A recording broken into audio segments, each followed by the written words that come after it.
Well, initially, it was very upsetting because I got the cancer at the same time my daughter was born. So the idea of the prognosis was very poor. Uh, so it was emotionally very upsetting, not because of the dying, but because of my daughter.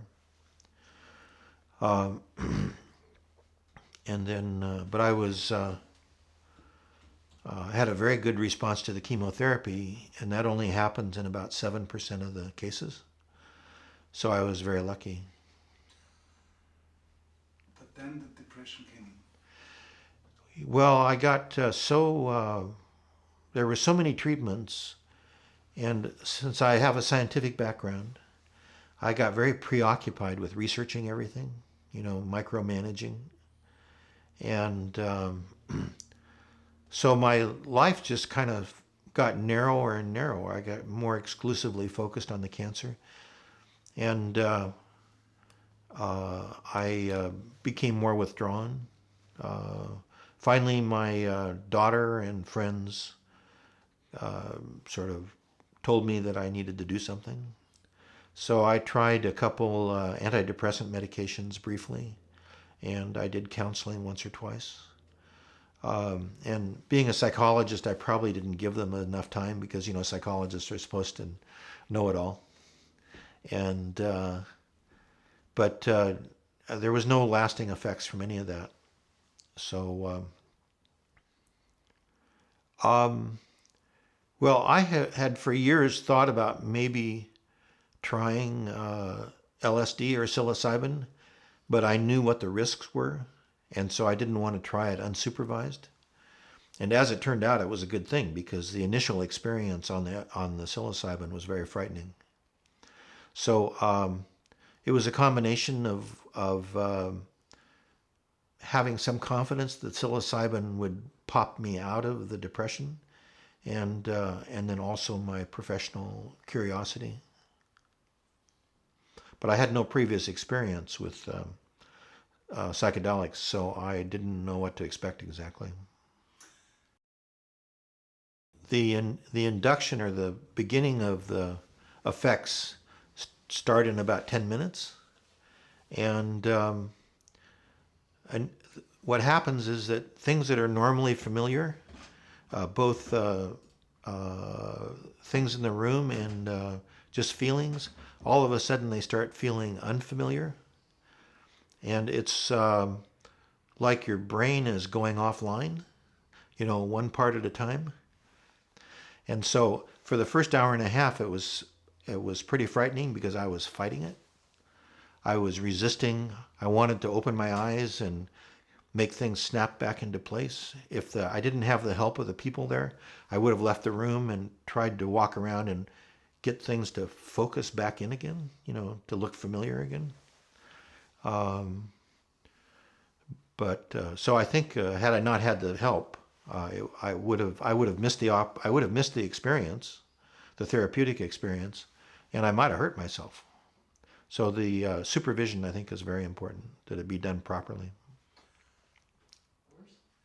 Yeah, after about an hour and a half, I had no sense of time, but they told me that after an hour and a half, I calmed down and I seemed quite tranquil and comfortable.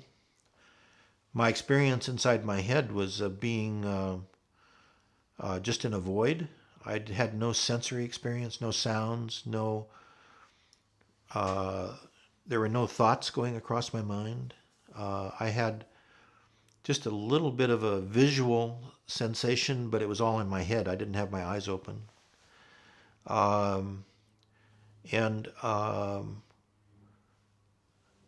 At one point, I thought I might be in a cathedral, and I thought that it might be a good chance to talk with God. So I, just in my mind, I said, well, if there was ever a good time, this is it. So, talk to me. And nothing happened. I did it again and nothing happened. Um, at another point, I had a feeling that I was living on a bubble, a big bubble, and a certain part of the bubble was my space, and that's where I lived on that bubble. Other people had their own space. And it had a certain thickness to it, and that the surface and the thickness was my part. That was a little bit interesting. But mostly, there was just an experience of familiarity or tranquility, and uh, just a very comfortable, uh, uh, uh, a very comfortable feeling, but there were no things of any kind in it.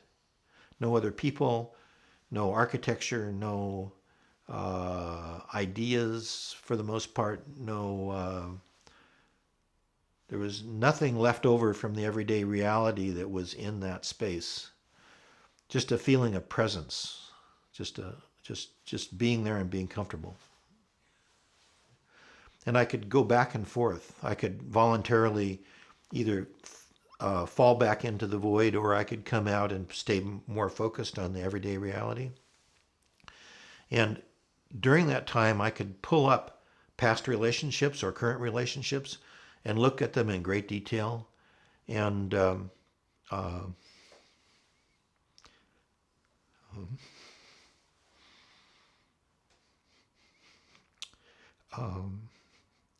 it was as if I was, sorry, Yeah. it was as if I was looking at them with no ego. I could look at them objectively. So there were tears associated with that. And but also a number of insights that stayed with me afterwards. So the depression itself lifted, except for a day to a week, just a few days. I might fall into a depression, but I can pull myself out of it pretty easily. So for all practical purposes, the depression has lifted, and that was the goal of the study, of course. But there have been a lot of other effects.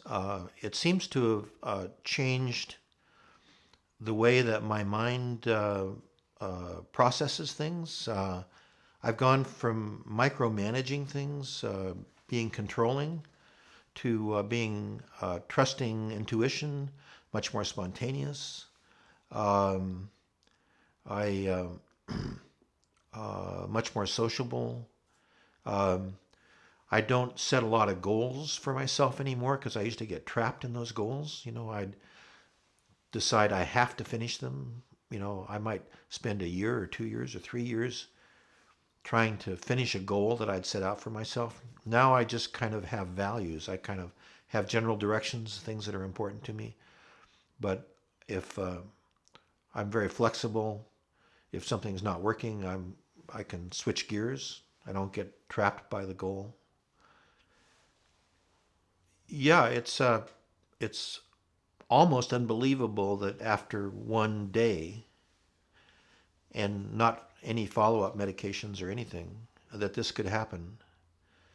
I have my own sort of intellectual idea about that, which I won't tell you about unless you want to hear it.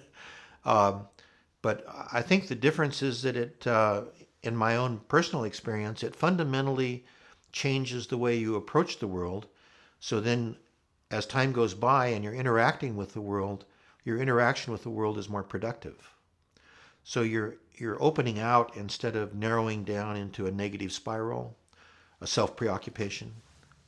And so I think the lasting effect is because a intuitive side to your mind is opened up, and there's a more fullness of functioning in the brain. I easily got a much wider focus, and I wasn't just focused on cancer anymore. I still focus on the cancer, but I just do what I can do instead of pushing it so hard.